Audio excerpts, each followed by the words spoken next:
Leon, you're in the circle in Orlais. And I'm going to say that um, you're probably in your room folding paper airships. Yeah. So, so when you had first arrived at the circle as a young boy, after the last scene, you were probably like really down in the dumps, I can imagine, and not really your normal, you know, uplifted spirit, high spirited self. So Mazim, one of the things that she did one day to try to cheer you up is she tried to teach you a neat trick that she kind of picked up during her travels.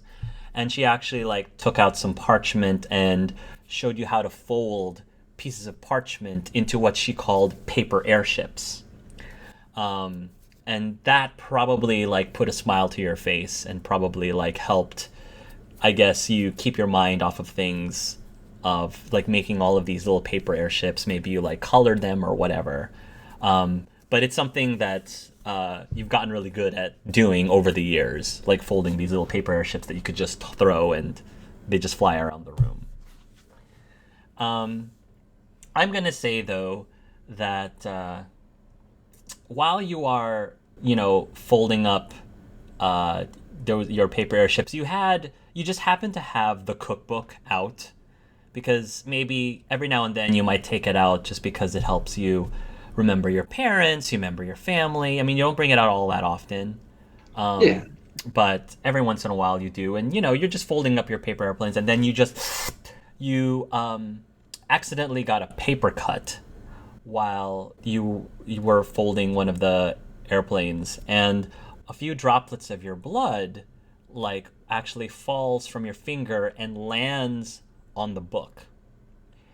And as soon as the little droplets land on the book um, starts to transform in appearance, and the leather binding turns sleeker, and the actual intricacies um, start to become a lot more detailed. Um, and it basically turns into, I guess the best way to describe it, um, a very intricate looking spell book. Huh. So, as this is the biggest lead and the biggest change he's ever seen on this very well worn book, he's going to immediately look at it and try to decipher the meaning behind it. Okay. So you're opening the book? Yeah. You open the book and you see that all of the pages that used to contain the recipes from the cookbook have turned into completely different words entirely. Almost like it is a completely different book um, entirely. And at the very front cover, the innermost cover of the book, there's this message. And the message says, "Our dearest Leon, if you have been given this journal, that means the worst has come, and we have passed from this world. We want you to know that you are always loved, but this is a journey that we can no longer accompany you on. Seek out our colleague, Dark Oak, where one is privileged to file, yet shackled at the same time. There you will find the answers you seek. Stay strong, our little sparrow, and fly swiftly." He's going to look down at the pages and feel like he's back, where it all began, where his mom shoved the book into his hands and the face of his dead parents lying there on the ground. And he's going to think back, and he told himself he wasn't going to cry anymore, so he's going to try to buck up and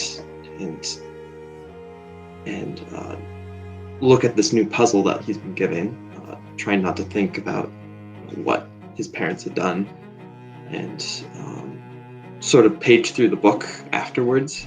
Roll me a knowledge linguistics, please, or whatever you think applies to a knowledge linguistics roll. Oh man, it's a Cunning. good. Cunning. It's a good thing I know some languages. I've got Arcana lore. Does that help? Not really, unfortunately. Okay. This is a little bit different. That is. Oh gosh, that's 9. Okay. Okay, so the pages of the book, the text itself is written in a language that you just don't recognize. The alphabet is a little bit different. It looks very old. So you can't really make heads or tails of what the words are actually saying, but there's a lot of diagrams. And some of the diagrams, to be perfectly honest, like at face value, are a little dark. Like diagrams of where to slice your wrist in a specific way, kind of dark. Ooh, Where to yeah. drop like little bits of blood in various places. It can be a little graphic. Looks a little blood magic-y, huh? How does Leon react to this? He's going to be very taken aback and think to himself, my parents weren't blood mages. How is this in this book? How did they come to have this book? And why did they leave me that passage at the front? It clearly their book, and they clearly know the contents of it. So why is it so filled with blood magic? And and I thought they weren't blood mages. There was nothing in the house that indicated they were blood mages at all. They couldn't. They couldn't have been blood mages, right? Are you saying this out loud in character? Um, so knowing that the thing with blood magic and it is very forbidden, especially in the circle, Yes, it's going to very be forbidden. he's going to be very tight-lipped about any of this. So he may have gasped blood magic, but he would keep most of it in his head. You do realize, however, that during this time there is a witness. Mr. Bunn is right across from you, watching this whole thing happening. I don't know if you trust Mr. Bunn to keep your secret, but Gonna look at Mr. Bunn and be like, "You won't tell anyone, right? It's the parents. You do you think you can make heads or tails of this?" So he's gonna bring the bun over a little bit closer. Uh, he's gonna Mr. Bunn doesn't move unless you move it. yeah. So he's gonna move him a little closer. Okay. He's gonna look at the bun. He's gonna look at himself and go like, "Nah, I can't see anything. But we better figure out how to hide this." So he's gonna try to think about what ways to hide this because he's in enemy territory, so he can't have anyone know about this. Otherwise, it's not only him; it's everyone. So I have a question, Leon. Knowing the trajectory that you're trying to push your character, do you foresee Leon at some point being a little curious and trying to experiment a little bit with this book, just out of curiosity? Maybe when he's not in the circle, but Okay. he knows it's very, very wrong, and now he's at least been indoctrinated because it's been quite a few years through some formative, you know, ages, Okay. and he's going to feel a little guilty because this is blood magic, which is vile and rotten. Cool. All right. So you say when you're not in the circle. So how do you see yourself leaving the circle? How do you see yourself getting out of the circle? I guess is my Well, next question. the way I see it is after he graduates, Okay. he wants to know a little bit more about this dark oak Okay. figure, especially this sort of vague clue. Um, he's very confused about free to file, Okay. um, maybe like some sort of capital or some clerk's office. Okay. Okay. So when you graduate, you basically um, just go off and just wander to try to get answers. Is that pretty much what's happening? He's going to try to get a sort of semi-official assignment so that it doesn't look suspicious at all. All right. Do you have any thoughts or ideas about what this assignment could be? Like, could it just be research? Could it just be? Let's go with research, because that's the closest thing that he could easily get away with, just sort of wandering about. You proposed to the first enchanter that you really want to do research on chloroplasts. There's something about chloroplasts that just intrigues you, and you just have this. It's a It passion. You just, just had this it, passion you for just it. gotta know, like, all these leaves. What makes them green? Why are they green? And why do they grow? Where is the growth coming from? We've got to know. All right. So yes. So you've got a little bit of a botany kick going on right now. Okay, okay. Um, Truly, leaves will save the world. yes. So that is what your cover, I guess, is going to be as you're going to do this research. So cool. So I explain to me, I guess, then this how you initially start like dabbling in the Dabbling. stuff in the book. Oh man. So in preparation for this, he's going to, buy up a lot of bandages, and then maybe some cleaning solutions, something so that it doesn't get infected, and he can heal himself afterwards. And he also knows healing magic, so it's not too big of a deal. So he's going to look at the book, read the diagram, and try to analyze the situation for a bit, and then hold the knife in his hand. He's going to look at his wrist, and he's going to be like, okay, whew, you can do this. Come on. Mr. Bun's watching. You can't disappoint Mr. Bun. Okay. Okay. He's going to like hold it. He's going to You're gonna hold it, and you're like hesitating, and you haven't quite broken the skin yet. You know, when all of a sudden you hear a voice right next to you going, "No, no, no, dear boy, you're doing it completely wrong. That is not the proper form of a proper blood mage." he's gonna wheel around, and then instead of holding the knife to slash himself, sort of like hold it out like a weapon. It's like, hello. Now watch where you're pointing that thing, dear boy. You don't want to poke your eye out. Who are you by chance? Who am I? Who am I?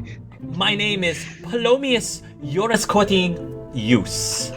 But I suppose you could call me Pyrus. Hello, Pyrus. I guess it's only fair that I introduce myself. I'm Leon Faust.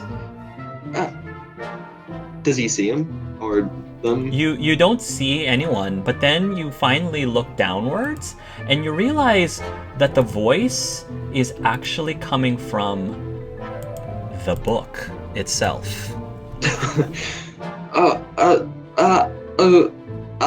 He's gonna look over at Mr. Bun and be like, You look down at the book, and the book starts flipping its pages around like magically. I don't know if anyone has watched Charmed, but like the Book of Shadows, it like flips around, and then it finally closes onto the front cover. And the front cover, it's almost like, think if you have like a blanket and then a face, like sort of the silhouette of a face like pops through the cover, and so you can see the outlines of a face, of a human face, and the gentleman says, "What are you staring at, boy? And why do you keep talking to that rabbit over there?"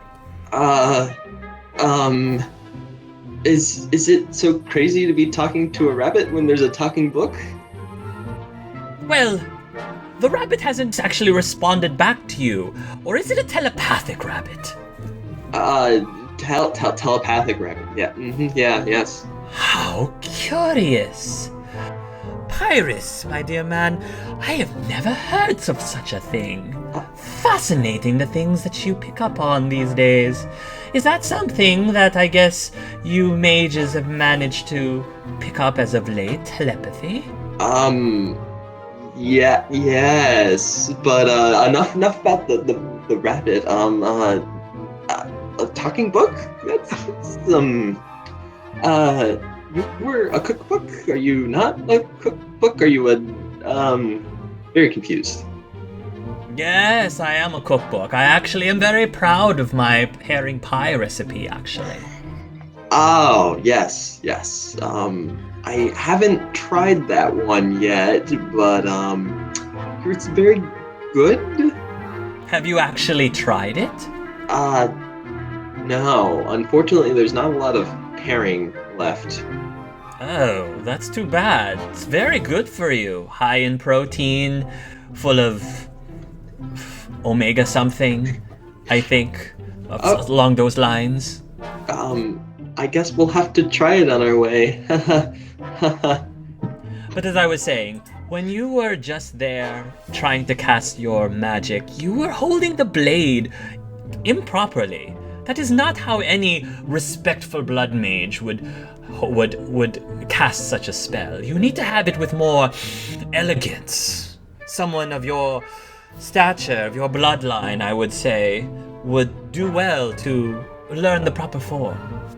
Bloodline? Elegance? Or, I'd ask for a demonstration, but, Do you want me to draw you a picture? Oh, that's right. I have a picture right here. And he flips over and he shows the diagram. Oh. And the little, you know how some books have like the silk bookmark, like the little ribbon? Yeah. So the little ribbon like pops up and like points, like the ribbon points to the diagram. Oh, why, thank you, Pyrus. Just gonna study the drawing, but be a little weirded out by anamorphic book. So, step 1, take the blade. And has this blade been properly sanitized? Yes, he pulls out like a vial and then just sort of sprinkles it on. I suppose the technique could use a bit of improvement, but we'll go with that. So, now, situate the blade right onto the wrist. Now, here's the biggest mistake, you see. The idea is you're not trying to commit suicide, you're just trying to get some droplets of blood, and you control how much blood depending on where specifically you place it on the wrist. You don't want to pass out while casting your spells. That would not do. Well, wouldn't it be better to do it further up the arm because it has less nerves and it's easier to not kill yourself? But that's just not the way it's been done. Oh. Okay. If it isn't broke, don't fix it, boy.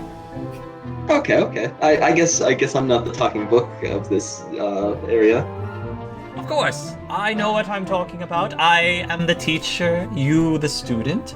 So as long as you follow my every recipe like a cookbook, you will be just fine. Ah, okay. I guess we can also improve my cooking skills while we're at it. Haha. Oh, yes. Haha.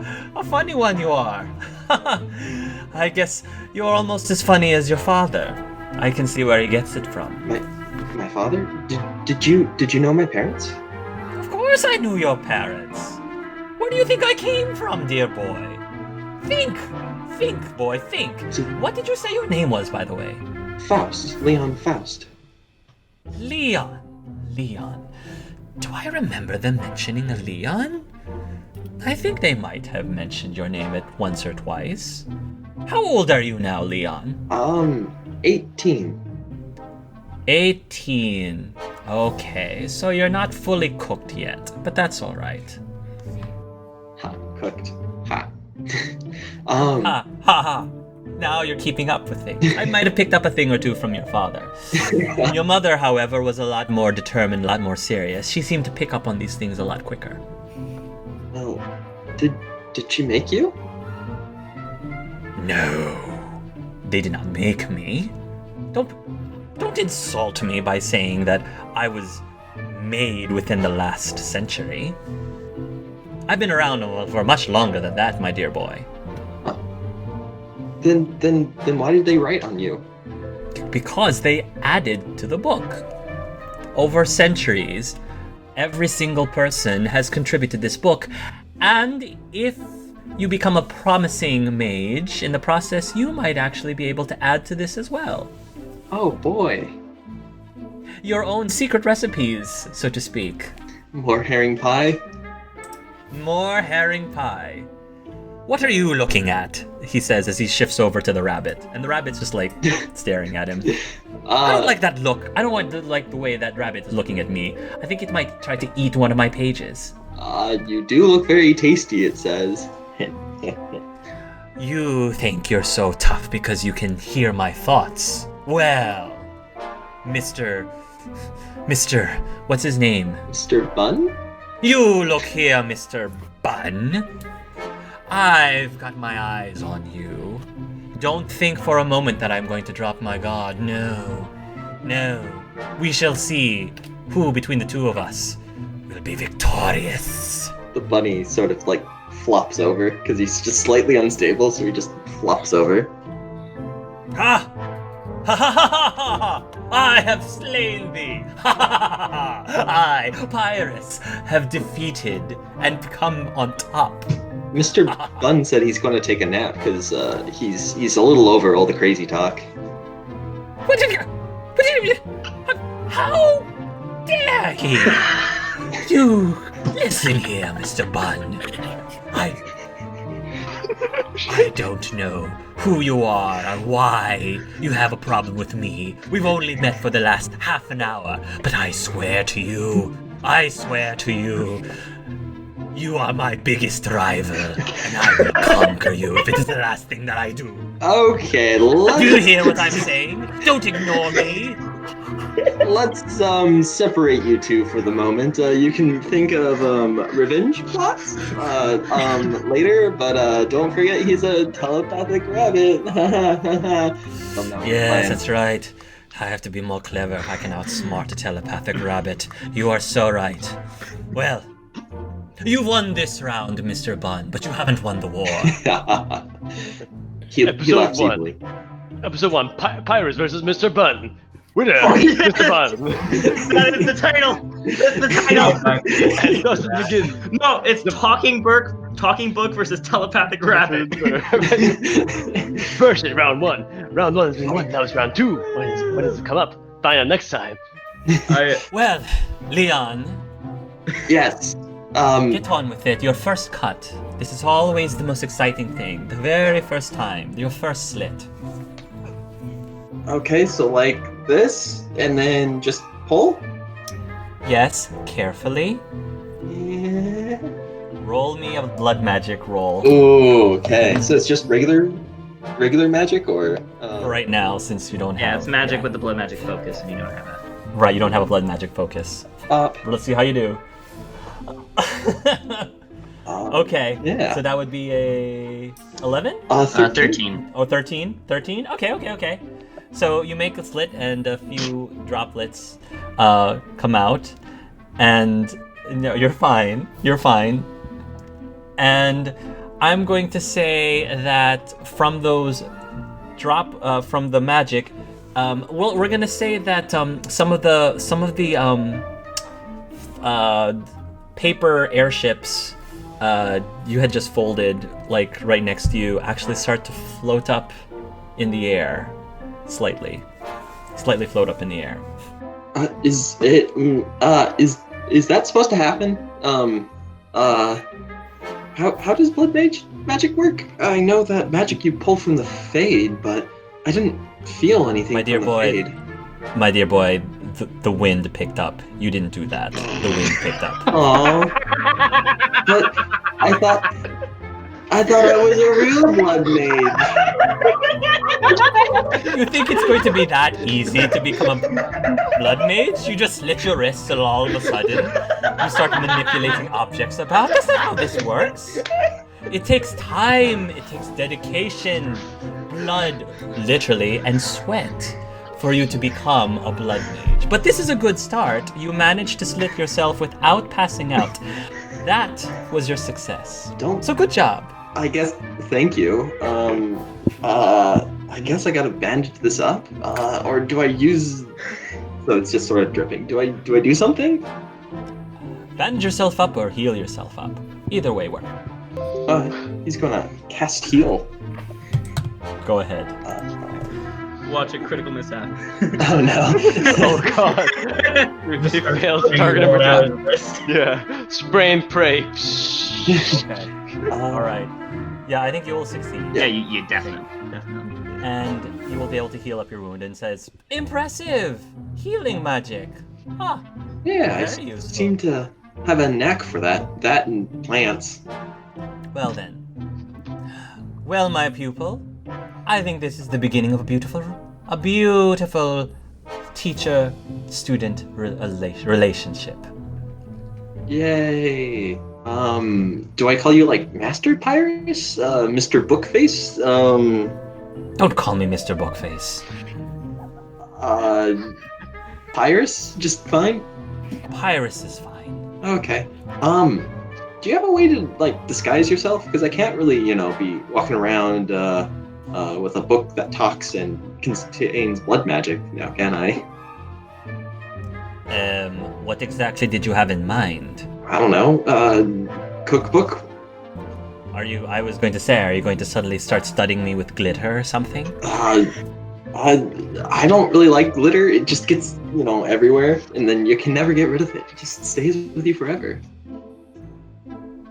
Well, I don't know. If you want to disguise me in such a way, I suppose you can do whatever. Cover me with a sack. I have no idea. That's another great question. Do you have to breathe? How do I transport you without, causing you discomfort? He tilts his head. I'm a book, Leon. I don't need to breathe. This is my... Do I have lungs? Does it look like I have lungs? I don't know. Maybe they're made of paper. I don't know book anatomy. I used to. Everything I knew. Everything I knew. With that, I'm going to end the scene right there. Park, whatever XP you got before is now infinite. Pyrus is my new fave. Yeah. Sam, I mentioned to you that there was an NPC that I created that I was most excited for. That was specifically for you. I think I told you this a while ago that there was an NPC I was so excited about. That's the NPC I was excited about. I think I couldn't tell. No. Yeah, I couldn't tell you. Our expectations were just over the hill on that. Perfect troll. By the way, I just want to say I know he's going to be very sad, but sorry, Bone, you're my second favorite now. Yeah. Blue Pyrus Mustache is is fantabulous, but a book. Talking book who's the comedian. It's funny. Talking book who has a vendetta, a rival against A telepathic rabbit. I hope campaign ends with the book and Mr. Bun getting married. It was a romantic comedy the whole time.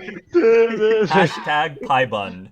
Yes. So how do we do the rings then? We just give the rabbit Well, you on see, the... you draw a ring in the book, and then then you give the rabbit on the tail, and there you go. All right. okay, time to Next. destroy my throat. All right. Is it Dartham's next? Yeah, it should be. I think. Speaking of bomb, Dartham. So it is the year 949. And you are in the deep roads. There is a large pile of dead darkspawn corpses around you. You know how those corpses died. You might have had a thing or two to do about that, Mr. Butcher. And I'm going to say that this relatively shorter ogre plops down right next to you, and he pulls out what seems to be a ogre-sized flask, and he takes a swig of water from it. He wipes his water from his mustache, his blue mustache, and then he hands the flask towards your direction. It's not like we get any sustenance from it. No thanks. He pulls it back. Suit yourself. He just pauses. He rests there. I kind of go and sit down as well. I probably have a fair amount of wounds covering my body, and I grunt a little bit as I feel the pain shoot up. Looks like you dislocated a shoulder. Would you like help? Are you sure you're not going to dislocate it further? I'm very good at what I do. My fingers may be larger, but I still have decent pinpoint accuracy. Fair enough. He will place 2 of his fingers between your shoulder, and with a crack, he actually readjusts it back. Better? Much, thanks. Dartha, may I ask you a question? Can I stop you? Yes, you can. That was rhetorical, go ahead. So that was my first question. I guess my follow-up question to that then is, when you awakened, really awakened, what happened? You didn't speak much about it to me when we first met, again, in the Deep Roads. Well, I was a bit confused, if you will. The last thing I remembered was a flash of green, and then suddenly monsters are swarming over me. It lasted until I looked in a puddle and saw that, well, And he kind of gestures towards his form. I looked like this now. Who did you see? Was it the architect? When I first awoke, I don't remember exactly. It was some Herlocks, I think a Genlock or 2. I spoke with him after, when I woke the second time. And what brought you out here then? Why did you not stay amongst them? It seemed like they were building quite a new civilization for themselves. You didn't want any part of that? Why would I want part of any monsters? Fair enough. If that is how you felt, why are you out here versus taking care of them from within, if that is truly how you feel? He looks to the pile of corpses. Those are more dangerous than them as of now. Once they're dealt with, I'll head back. We had quite a group this time. How many does that make now? What is the count? I think you're at 33 and I'm at 47. Though I might be miscounting by a few dozen. You said that you don't remember much, with the exception of the green light. Is that really true? Do you not remember anything from any time when you were under, I guess, over the last several centuries? Or even anything the day that it happened, when the ritual happened? In his head, Dartham hears from 5 different sources. He sees flashes, a tree burning in the middle of some city. He sees red hair being thrown to the ground, bashed in by a staff. He sees victim after victim after victim. He tries not to let it show, but Balm could probably notice him tense a little bit. His long nails probably digging into his bicep. What would it matter either way? I only ask because I was just confused. For someone who claims they didn't remember much, you seem to have a lot in your head right now. And you seem to be very upset about something. And I can't imagine you're upset about anything that's happened recently since you've woken up. It must be something from before that. Or am I wrong? You've always been too perceptive for your own good, Balm. Does that mean I'm right? Yes, I do. I do remember. Not everything, but enough. Enough that you feel that you must be out here fixing something that was broken? There's nothing to fix. All that I can do is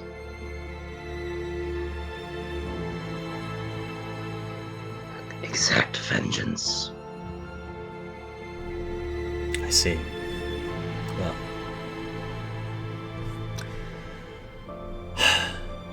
Once you clear out all the deep roads down here, you said you're going to return back to them. Is that what you truly are intending on doing? Exterminating them as well?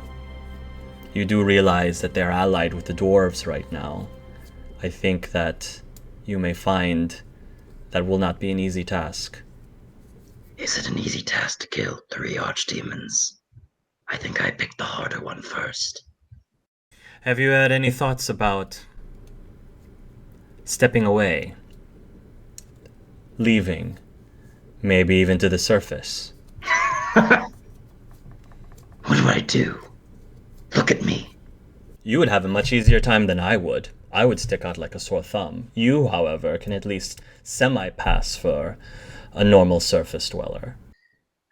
I might need to at some point, but when you hear the screams that I have, there's no other option.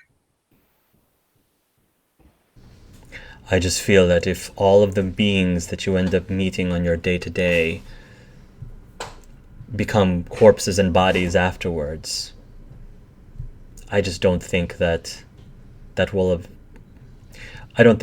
ultimately be what you want to continue doing for the rest of your days down here. It might not be what I want, but it's what I deserve. Even if that were the case, I think you should consider at least taking some time off. Even the most hardest of workers require some time to step away from time to time. Plus, you know that the architect has forbidden any of the awakened to leave the surface. But then again, when have you followed any of their rules? I suppose there's some research I could do on the surface. As I said, it is your choice at the end. But if you do decide to make it out into the surface, do watch yourself and be careful. And if you need some help or backup, come find me again.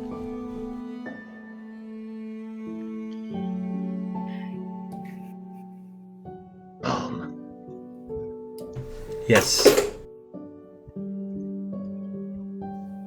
Just so you know, you're one of the few people I have left who I consider a friend. Maybe the only one. If I do succeed, well, I will have to slay you as well. If that should happen, I'll at least make it painless. I understand. I appreciate your honesty. I'm not surprised. Besides, that blue mustache looks terrible with your new colors. What's wrong with my mustache and the colors? Gray and black, inky veins. It just doesn't the clash. It's like a neon sign flashing in front of a dark, brooding exterior. Some friend you turned out to be, Darethim. Now you've made me self-conscious. I'm just saying what I see. Well, I appreciate the honesty.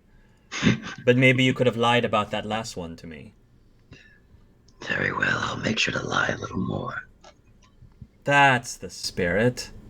Spoken like a true friend. Well, for all it's worth, Dartham, you as well have been my only friend throughout the years. Even back then. I didn't really have anyone else much to talk to, except for the Magister Sidriels, and they were not very pleasant company, let me tell you.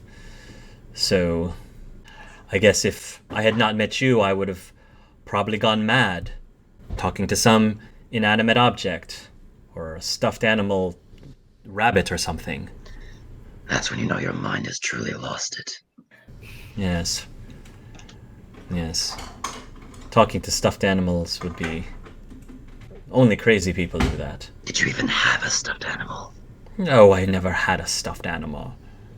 How would you get one where we were slaves? I was aware of what they were. Suppose you could have nabbed one from one of the Magister's children. I suppose if I really wanted to mess with them. Thought hadn't really come to mind. I guess that was a missed opportunity. Imagine all the invigorating conversations you could have had. At least my stuffed animal would not insult my mustache. I am sorry. You really hurt my feelings. Shut up, you big baby.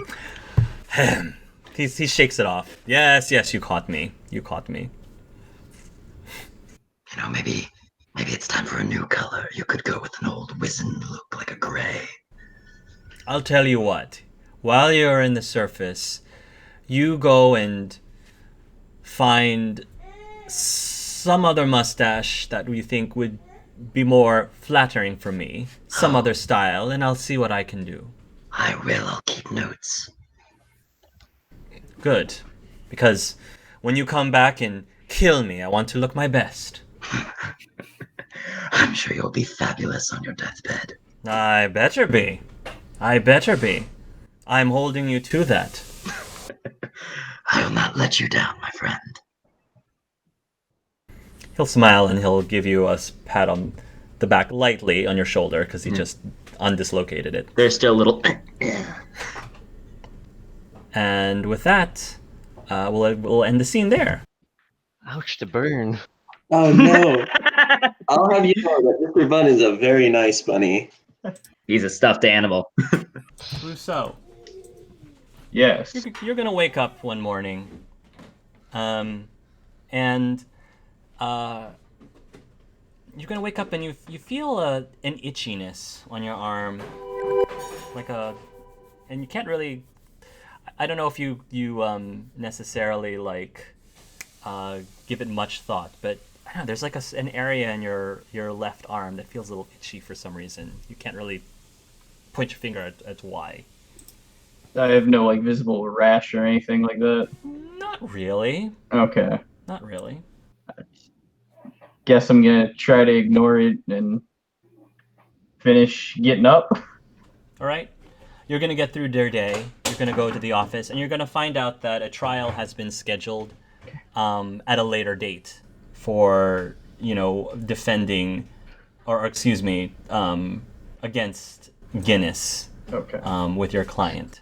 So it won't be for a while, but it's been scheduled. And, you're going to go through, and Hilda's going to be giving you a hard time as always. As always.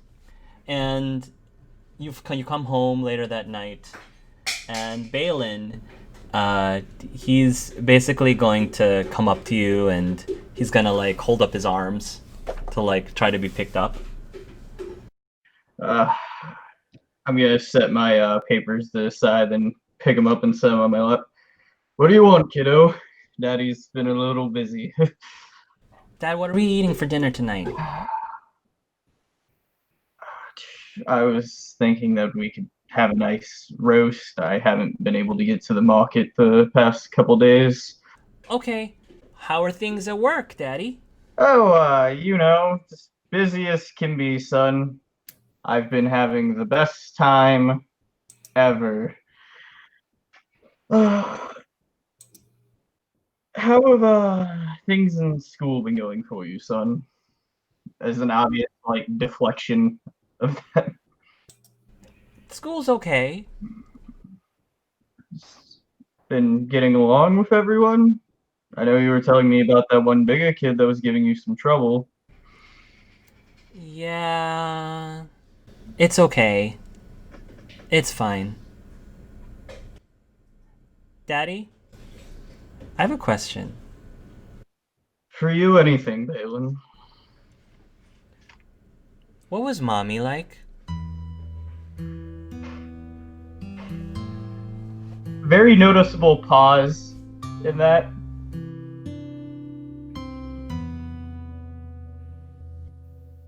Your mother was one of the sweetest people I ever met. And, I wish I'd be able to take you back to her. I think that was a lie, right? Out of character. Roll me a deception, please. 14? Yep. Okay. Oh. What was she like? Did she also have horns? And ears? Pointed ears? No, that's a daddy-only thing that's going to happen. Am I gonna have horns or pointy ears? Well, do you want horns? I don't know. Maybe. If I did, then Donovan won't pick on me as much. Trust me, Donovan has nothing to worry about. You don't need horns, you just need to face him with full confidence, Balin. Confidence? Yes. He says, not knowing what that means. Being sure of yourself. If you really want him to see you for you, you have to present yourself in a very strong manner. Was Mommy confident too? Your mother was very confident. What happened to her? Well, as I've told you before, Balin, your parents weren't able to take care of you, and I picked you up from the adoption house, and I've been... the years I knew her, she was the strongest, most confident person I've ever seen, never had a doubt or a worry, and carried herself very well. But they didn't want me. It's not that they didn't want you, Balin, they weren't able to keep you. Can I meet them someday? I'll tell you what, prove to me that you can stand up to Donovan, and we'll talk about it.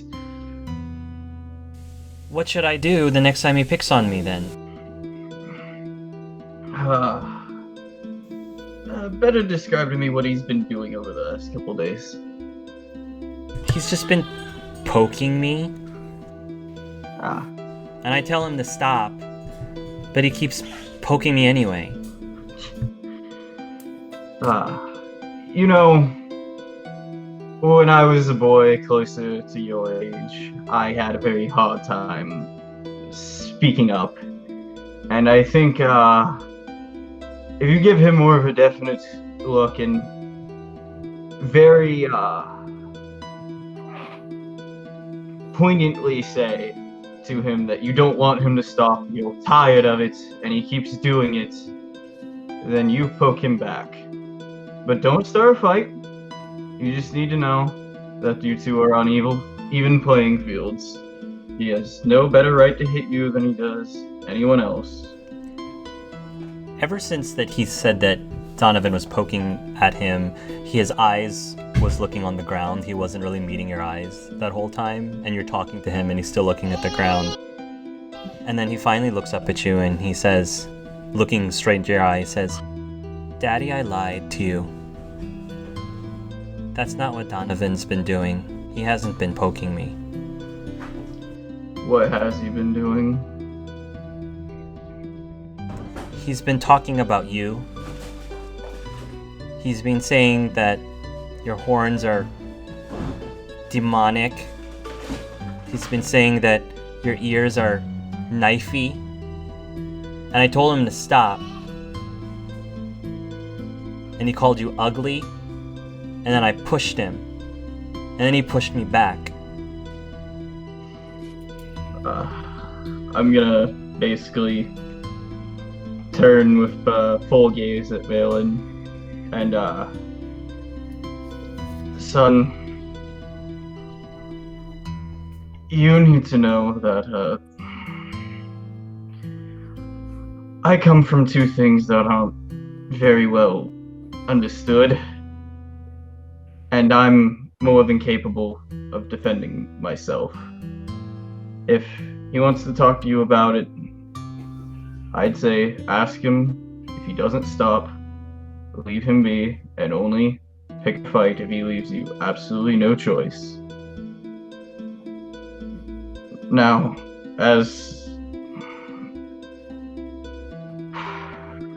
believe me, I'm not very proud of my horns either, but we have to play the hands that were dealt. Can I borrow your big hammer? I'm gonna, look at it on the wall. No, I don't think you can, man. Oh. Okay. I'm sorry I lied to your daddy. No, don't be. We all make mistakes, but look, if you want to be a big, strong soldier someday, like you've always told me, this is the first step.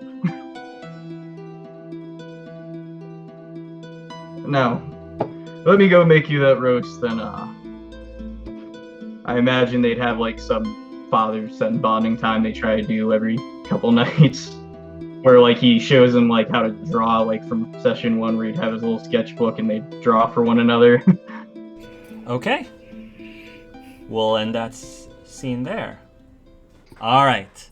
Part 3. Here we go. Okay. Oh boy. Let's do this! You are in Tiran, Antiva City. It is the capital of the nation of Antiva and is a major port city and center for trade. While it existed as a city-state under a king for some time prior, Antiva's history truly began with the introduction of pirates and raiders who established settlements on the west coast of the Rialto Bay. Antiva's king and various settlements gradually developed a fragile but mutually beneficial relationship. It was this relationship, ostensibly a lucrative business decision, that formed the nation of Antiva and cemented its focus as a nation with a powerful mercantile tradition. Making use of its coastal cities for trade opportunities with the other countries of Thetis, the most important of these coastal cities is Antiva City. So, this is where your circus comes from, and they're having their annual celebration, this annual circus fair in Antiva City. And Tyrion, you are there, I guess, helping to patch up everybody, as they're rehearsing and putting up the tents and all that jazz. I'm essentially looking over them, just making sure they're safe and there's no issues going on. If there's anything, I'll just go help wherever I can. I'm essentially the backstage help, quote unquote. Yes. Meanwhile, Darethim, you actually have managed to make your way up into the surface, despite the fact that the architect and the Black King has forbidden any of the awakened to leave the surface, to go to the surface, and you are shrouded to try to make yourself not look too suspicious, and try to blend in as much with the crowd as you possibly can. And I guess you have found yourself at this point right outside of Antiva City as well. And curiously, you do see these tents, popping up, very colorful, bright tents, which you can't help but. Yeah, I kind of think in my head, Mom would like it here. Probably. Maybe you'll find a mustached lady that might have a better mustache than Vom that you could report back.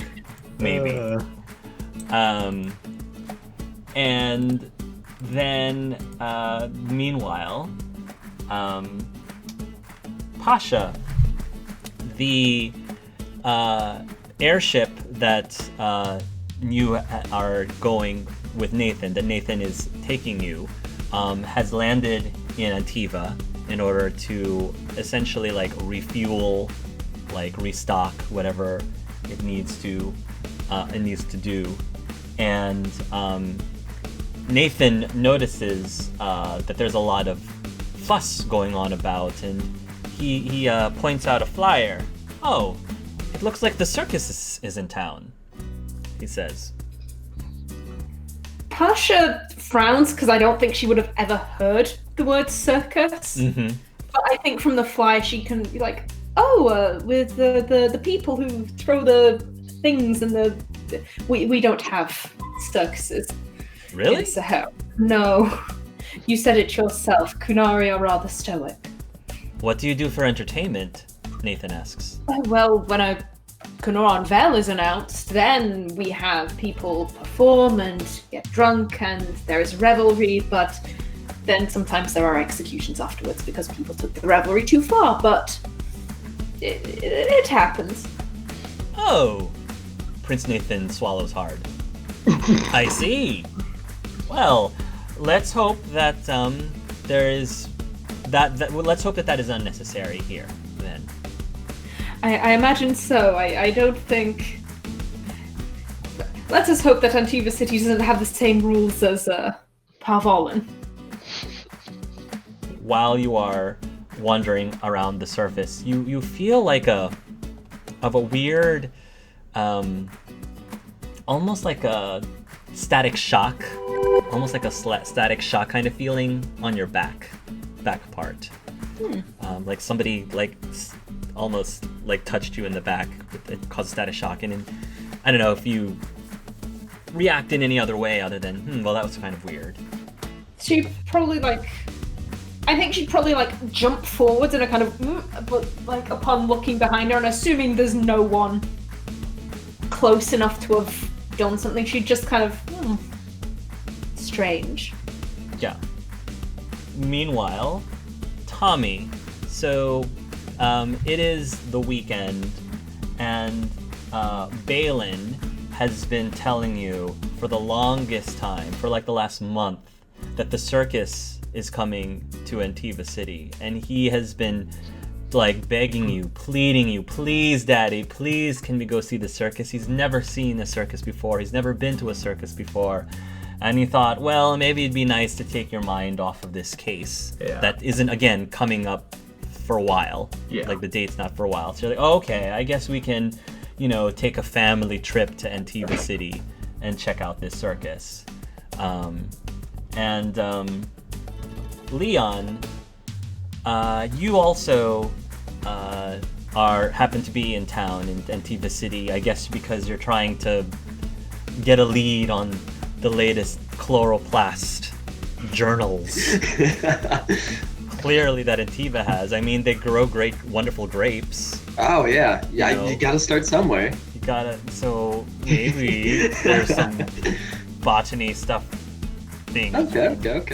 you can go about. Well, wine and blood, they sort of go together as well, right? Yeah. You hear a buzzing noise, buzzing around you.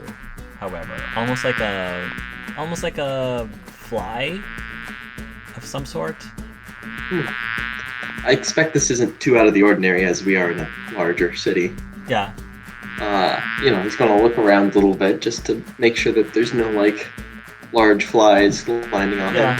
You catch a sight of what looks like it might have been maybe a fly, maybe a mosquito.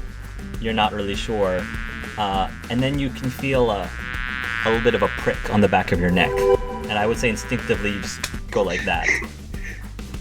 Okay. Anything come off, or? Not that you notice. He must have gone away. Oh, okay, he's looking there going. Just sort of hopefully getting the whatever bugs away with a shiver down the spine. Ooh, bugs. Yeah. And so Welcome to the great, magnificent Master Ignaldo's Circus and even Circus of Wonders.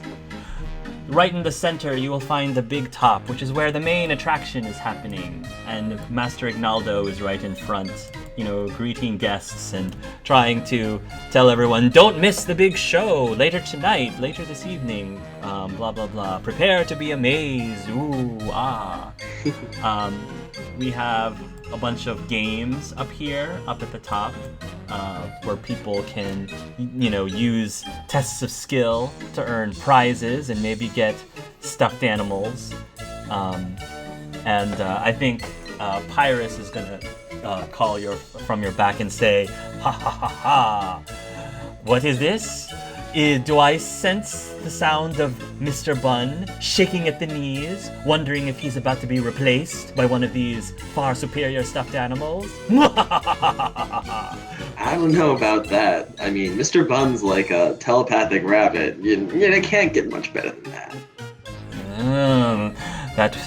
That's what he says, Mr. Buns. That's what he says. But when he sees that new shiny stuffed griffin thing over there, why? Are you sure you wouldn't want a nice, brand new, shiny griffin stuffed animal? Well, I don't know. I don't have much room in my bag, but Griffin's pretty nice. Oh, curses, foiled again. I'll get you next time, Mr. Bun. Next time. All right, let's put the plotting for later. We're trying to find some leads on things. Over here is the petting zoo. And so you've got a bunch of cute little dogs over here. You've got a Bronto where they're giving Bronto rides. Over here you actually have some Hala, which might be very controversial for some of the elves, because Hala are not meant to be domesticated and caged. Bro, we're slaves, we don't care. Hey, I can still be offended, I'm half. But Balin in particular really wanted to see the animals. Okay. So right now him and Rousseau are over at the petting zoo area. I'm going to say that this area over here is the bazaar. The bazaar, I think is how you pronounce that. Bazaar? Yeah, bazaar. Bazaar. So there's a lot of peddlers, a lot of Antivan merchants trying to sell their wares, including Merchant Narika, and I will say Tyrion is over there as well, just kind of hanging out with Merchant Narika at the moment. Sure, there's I'm just behind her, behind the stall, just making sure there's no no suspicious things going on, and if anything happens, I'm just gonna quickly go over and help whenever I can. Yeah. In this corner is the food court. So again, you can smell the sweet and savory smells of candy, cotton candy, taffy, everything on a stick you can imagine, like big giant turkey legs, as well as several wine stands, because this is Antiva after all. And I'm going to say that Nathan maybe got a little bit hungry during the trip, so him and Pasha are hanging out at the food court. And then finally over here is a large carousel, where many children are laughing and playing and riding. Is the carousel, which is I think steam powered. We'll say it's a steam powered carousel, is helping to provide much joy and merriment. And we're gonna say that Darthan is just outside of the carousel because. He needs merriment. Yeah, I will say Darthan's really old, so he's never seen any sort of contraption with the steam. So he's definitely less looking at the kids, more looking at that, going, "How the what?" And so that is going to set things up for part 3, for session 3. All of you guys are in the same map. Huzzah!